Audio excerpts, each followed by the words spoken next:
Merci Christina. Il y a 5 ans, le 12 décembre 2015 précisément, l'accord de Paris sur le climat est adopté. C'est une véritable victoire pour l'environnement en souffrance. Nous sommes pour en parler avec Marie-Pierre Gramaglia. Bonsoir. Bonsoir. Un bilan, si vous le voulez bien, que s'est-il passé pendant 5 ans en principauté en lien avec l'accord de Paris? Beaucoup de choses, j'imagine.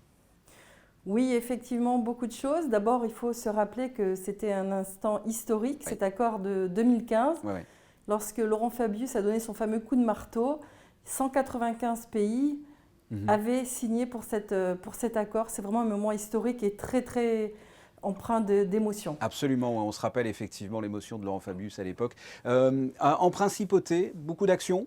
Nous avons créé la mission pour la transition énergétique pour Mhm. justement nous aider à aller vers les ambitions de la principauté telles qu'annoncées par le souverain lors de cette COP 21 qui était, je le rappelle, la neutralité carbone Ouais. en 2050 et moins 50% de gaz à émissions en 2030.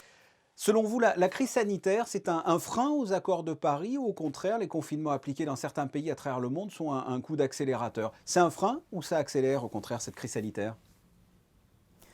Alors la crise sanitaire accélère évidemment puisque tout s'est figé un petit peu pendant cette crise. Il n'y a pas eu d'avion, il n'y a pas eu de véhicules automobiles, beaucoup moins. Les transports se sont arrêtés. On a bien vu que là, la nature avait repris Oui. ses droits, était revenue. On a revu des oiseaux, on a revu des animaux un peu partout. L'air était beaucoup plus pur, donc effectivement, ça a été un grand coup d'accélérateur. Ça va nous permettre de réfléchir et Mhm, d'apprendre à vivre autrement, puisqu'on peut le faire. Et je mhm. pense que les leçons à tirer sont très importantes.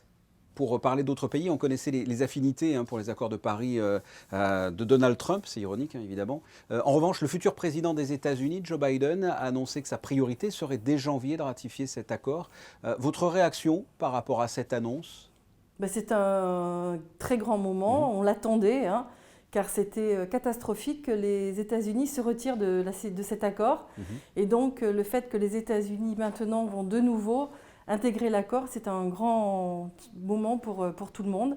Et ça rejoint un petit peu l'idée qu'il faut être tous unis, il faut que la planète entière soit ensemble, d'accord, pour sauver ce monde de réchauffement climatique. Mhm.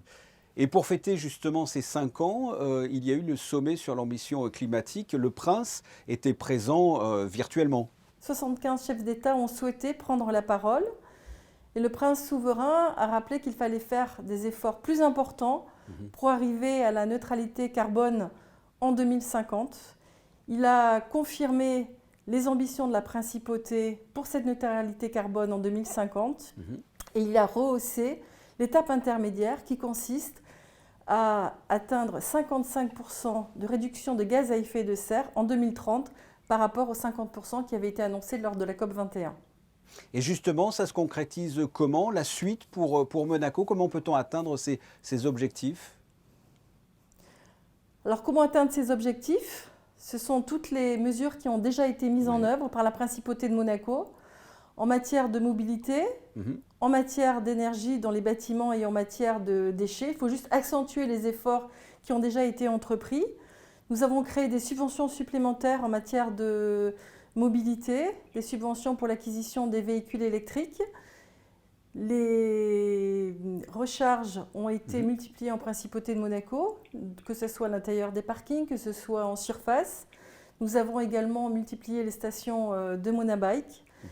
et nous avons investi plus de 7 millions d'euros sur une galerie piétonne qui est la galerie des Salines, qui va permettre aux personnes de la principauté de Monaco d'accéder depuis Fontvieille via l'îlot Pasteur directement soit au CHPG, soit au parking d'entrée du jardin exotique.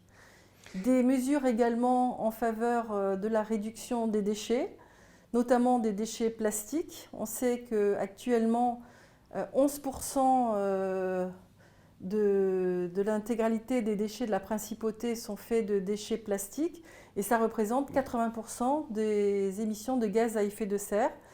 Donc notre objectif est de réduire, voire supprimer tous les déchets plastiques à usage unique d'ici 2030. Bien, on va suivre ça de près. Merci Marie-Pierre Gramaglia. Merci d'avoir répondu à mes questions. Merci beaucoup Fabien.